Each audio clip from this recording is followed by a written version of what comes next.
you guys? This is Rob from Gay Guy Plays, and today on Dress to Kill, we're going to be taking a look at my personal customizations for the Equinox Insomnia skin and having a little chat about what is so important about Equinox's depiction of femininity. Now, as you guys know, I had a bit of an issue with the skin when it first released, and it's still not 100% fixed, but I felt like, you know, it would only be fair to go ahead and give you guys at least one look, which is what we're going to do today, and that's mainly because of the fact that I did dig into Pro Citizen's workshop, took a look at some of the comments that were left, and he did state that the metallics were supposed to be tintable. I actually looked at the images that he went ahead and posted, and it looks like even like the faceplate is like a different color than the initial one, so I'm assuming we're probably just waiting on DE to kind of like make sure that the tint mapping is all correct on that. Like I had stated before, Equinox is like literally 3 skins in one, so if we didn't see that there was going to be some issues to start off with, then I mean, that's not necessarily being 100% realistic, right? So we gotta be real with it.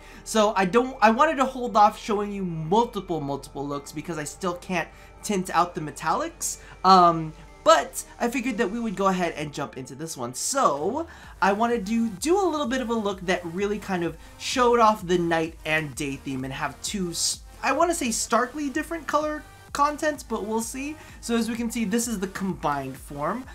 This is the day form, and the cool thing about the day form is you can see here, there is literally no trace of the navy blue on there. It's just kind of like this warm purple, and that's one of the things that I did kind of like with the tip mapping on this, was because of the fact that you could have two completely different color skins and they really wouldn't overlap that much into each other. So as you can see here, the main color of this is white and purple, and they did fix the helmets.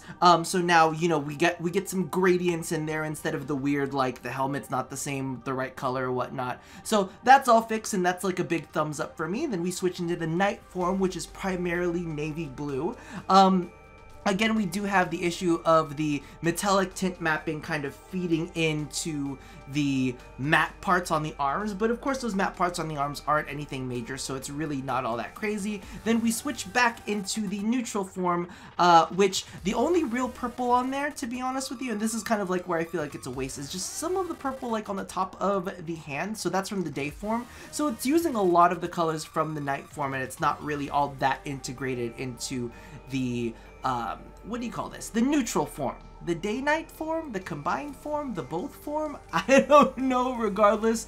That's kind of like the two looks for them, and I'm pretty happy with it. I just feel like we just need to rein in those metallics, because legitimately, as you can see right here, the metallic is specifically tied to this color, which makes it hard. So like the color of the face is not changing, but as you can see, the colors right here are. And these two things, oh my god, I wanted to color those two things for ages, but as you can see, they're still not taking the color like the night form has it. So as you can see here, the night form has the metallics on like the chest piece and has the metallics on the side pieces, which are definitely tintable. However, the face isn't, but the neck is, and I really like the metallics on the neck too. So let's go ahead and take a look at those looks in action.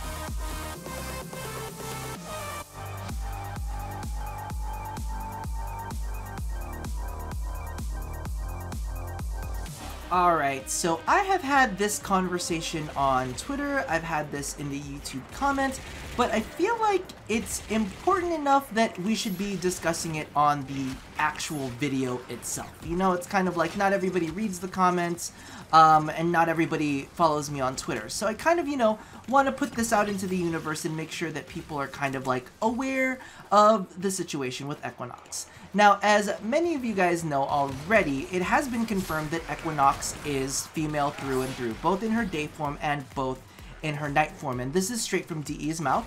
I do believe I still have the DM from Rebecca stating that Equinox is female all the way. And believe you me, when Equinox was first released, the first thing I did was I hounded DE, because, you know, I like to pre-script some of my stuff. So I'm like, alright, well, I already know what her abilities are going to be like, so I want to make sure that, you know, I'm calling her right, and I want to make sure that I know what jokes I can make and what jokes I can't make, because, you know, it's always kind of good to be prepared and whatnot. So I contacted Rebecca, and she actually didn't tell me straight away. She was like, okay, I'm going to have to check on it, because she actually wanted to go ahead and check with you know, the team to make sure that what she was saying was right too, because, you know, we all know that it's a very sensitive subject, and I think at that point in time, a lot of people, you know, the talk of being transgender or being intersex or being gender fluid was definitely a big topic. So it was one of those things where I wanted to know exactly, you know, what I was talking about, and, you know, if there were some jokes that I couldn't make, or if there are some jokes that I could make, right? So that was very, very important to me, and, you know, I wanted to make sure that I did my due diligence on all of that, because I knew that it was going to be a sensitive issue, especially specifically for my community. Because, you know, there's nothing better than, like, being like, oh my god, yay, you know, we've got a certain part of our community that's getting representation, that's absolutely amazing, you know, and if that was the case, that's definitely something that I wanted to kind of praise DE for. Now, I know that there were definitely some sour feelings when it was revealed that Equinox was all women. Because, and the thing is, I'm at both sides of the community on this, right? I, you know, love and respect women. My mama is one of the biggest influences in my life. She is a queen, and now I guess I'm a queen too. Regardless, that was kind of like one of the big things that I kind of like was imposed on. So when this was like said, you know, basically spoken to me and saying, oh, alright, well, you know, Equinox is pure woman, you know, a part of me was like, oh, like, that would have been so nice to have, you know, a frame that was both sexes, you know? Now, the thing is, when they explained it to me, however, there was like a new revelation in my head. Everybody had been going around saying, well, duh, Equinox looks like a man, so of course, the day form is definitely a man, right? And after they kind of described to me their intent was to kind of represent women in all of their forms, you know, whether they be aggressive or whether they be nurturing, a part of me kind of felt like a dick. I realized that one of the things that I was doing was kind of like, ooh, maybe killing myself with my own blade. What is going on with this? One of the things that I was doing was almost kind of like judging people solely based on their looks. And the thing for me is, I actually have an aunt that is a lesbian, and she is not necessarily, I guess, built like the traditional woman, you know? She is not curvy and like sleek and all femme. She doesn't wear dresses like this, alright? That's the thing that she does not do. That is not her. And, funny I say that is not her, because that ties into my next point. But, you know, the thing about it is that women come in all different shapes and all different sizes, so it's almost kind of shaming to be like, well, she doesn't look like a woman, so she's not a woman. You know? She doesn't look like the typical woman, she doesn't necessarily have the typical body type of what we would expect women to look like, especially in video games, right? Because video games have this kind of like, have this kind of tendency of making women look a certain way and depicting them in certain shapes and certain sizes that we are used to. So when we see a woman that's a little bit less than feminine, we start questioning exactly what is going on. Well, is that a woman? And the answer is, from DE, you know, a resounding yes. Yes, she is a woman completely. However, there are still some people out there that are like, oh, well, she's not a woman, she doesn't look like a woman, so in my headcanon, she's a man. And for me, like, I get it, like, headcanon is your headcanon, and that's totally fine if that's what you want to believe. If there's a story that you want to tell with your headcanon, that's fantastic, you know? And you guys gotta remember that, you know, I represent that part of the community that wants that headcanon to be a thing. Regardless, getting back into it, one of the things that kind of really opened my eyes to this situation was the fact that if you look at our society in general, women don't always look like that. And this was primarily set out because I've been watching Game of Thrones. And if you look at it, two of my favorite characters on Game of Thrones are not the typical woman. Arya Stark and Brienne of Tarth. Right? When you look at Brienne of Tarth, and I'll put up pictures on the screen just so you guys know what I'm talking about. She is a woman, and she is one of my favorite female characters in the fucking series. She's amazing. And I have nothing but respect for her. She's a I want to see her get some too. I'm like, girl, go get some. You and your Tormund, make that shit happen. Like, I still treat her like, you know, I still treat her like a woman, but I accept the fact that she may not necessarily look like the traditional woman, right? In addition to that, another of my favorite characters is Miss Arya Stark, right? Miss Arya Stark is not wearing dresses. She is not all fancy schmancy. You know what I mean? And for a part of her storyline is she actually pretended to be a boy for a while. Because the fact is, she's not accepted as a woman because she doesn't like the typical woman stuff that's out there. She was born to be an assassin warrior thing. Oh my god, and I'm born to fucking kill myself with my own goddamn explosives. That's what's gonna happen here. But no, legitimately, you know, she's, as she stated in the series, that's not me. And that's kind of like one of the reasons why I get a little bit salty about the whole, oh, well, she looks like a man. Well, technically, you know, not all women look like Cersei Lannister. Not all women look like Sansa Stark. They don't all wear dresses. They don't all, you know, have a long flowing hair. Not every woman is like that, and not every woman has to be like that. That's why a part of me is always so like, I get it, you want this to be your canon. I get that that's what you want.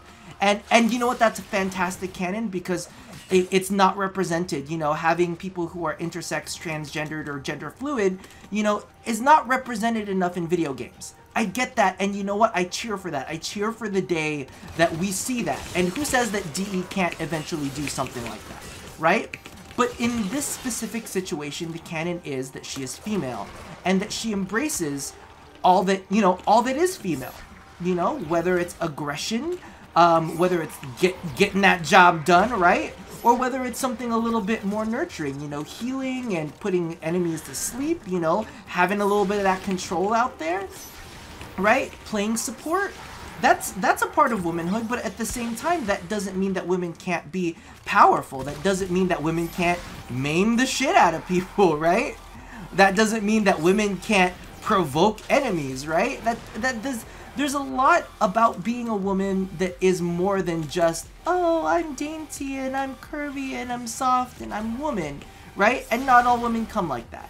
And that's why a part of me is so passionate about having that conversation and saying that that I get the feels of, yes, let's please have a gender fluid frame at some point. Let's have a frame that represents that aspect of the community. But by pushing that narrative, we're squashing another narrative. We're squashing another narrative that deserves its own form of attention, which is that not all women have to be depicted a specific way. That not all women are gonna be super feminine, that not all women, you know, are gonna wear dresses, that not all women are gonna kind of like fulfill the same thing that they've fulfilled in video games for so long. That this is woman, it's just not the woman that we've always been served up. Anyway, I'm getting on my soapbox here right now. I hope that you guys can kind of respect my stance. Again, if you want to have your own headcanon, that's totally fine. But a part of me, you have to understand where I'm coming from when I hear things like, oh, well, she doesn't look like she's a woman. She looks like a man, thus she is a man. You get that? It's kind of reductive. The Brienne Tarths? Oh my god. Yeah. Brienne of Tarths of the world and the Arya Starks of the world are not represented. And in Equinox, they are. And that's kind of what I love about it. It shows that you can both be, as a woman, you can both be Sansa Stark, and you can also be Arya Stark. You can be Cersei Lannister, and you can also be Brienne of Tarth. And that's just kind of like where I stand on that. So I'm going to leave you with that thought. I'm not going to ask you any questions. So just letting you know, I'm not asking you any questions. I'm leaving you with my statement. So as always, love somebody, hurt nobody, and touch your body. And you better believe that if we get the metallics, you know, taken care of on this, I will show you guys another look. And hopefully we'll have something to chat about then as well. Regardless, I will talk to you guys next time. Bye-bye!